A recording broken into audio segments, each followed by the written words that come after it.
சிகாகோவில் trillion நிறுவனத்துடன் 2000 கோடிக்கு தமிழக அரசு புரிந்துணர்வு ஒப்பந்தம் மேற்கொண்டுள்ளதாக அண்மை தகவலானது வெளியாகியிருக்கிறது.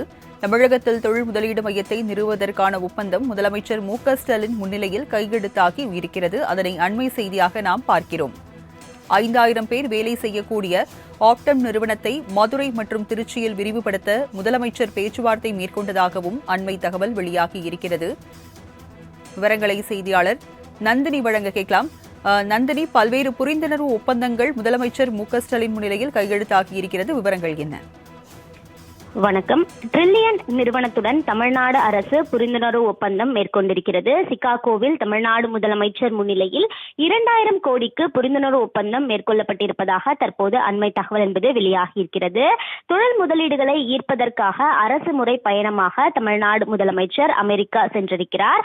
இதற்கு முன்னதாக சான் பிரான்சிஸ்கோ சென்ற முதலமைச்சர் முன்னிலையில் 3600 நபர்களுக்கு வேலைவாய்ப்பு அளிக்கக்கூடிய வகையில் பல்வேறு நிறுவனங்களுடன் புரிந்துணர்வு ஒப்பந்தங்கள் மேற்கொள்ளப்பட்டது.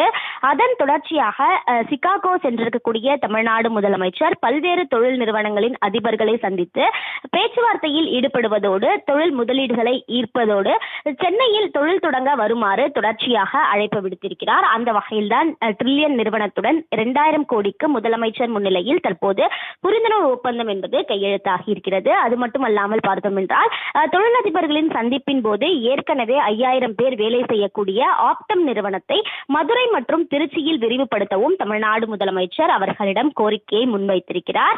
மேலும் நைக் நிறுவனத்துடனும் ஆலோசனை மேற்கொள்ளப்பட்ட நிலையில் காலனி உற்பத்தியை விரிவுபடுத்தி சென்னையில் உற்பத்தி மையத்தை அமைப்பதற்கான சாத்தியக்கூறுகள் தொடர்பாகவும் நைக் நிறுவனத்தின் தொழிலதிபர்களுடன் தமிழ்நாடு முதலமைச்சர் ஆலோசனை மேற்கொண்டிருக்கிறார். அந்த வகையில்தான் அரசுமுறை பயணமாக தமிழ்நாடு முதலமைச்சர் அமெரிக்கா சென்றிருக்கக்கூடிய நிலையில் டிரில்லியன் நிறுவனத்துடன் 2000 கோடிக்கு தமிழ்நாடு முதலமைச்சர் முன்னிலையில் புரிந்துணர்வு ஒப்பந்தம் மேற்கொள்ளப்பட்டுள்ளது குறிப்பிடத்தக்கது. விவரங்களை வழங்கியதற்கு நன்றி நந்தினி.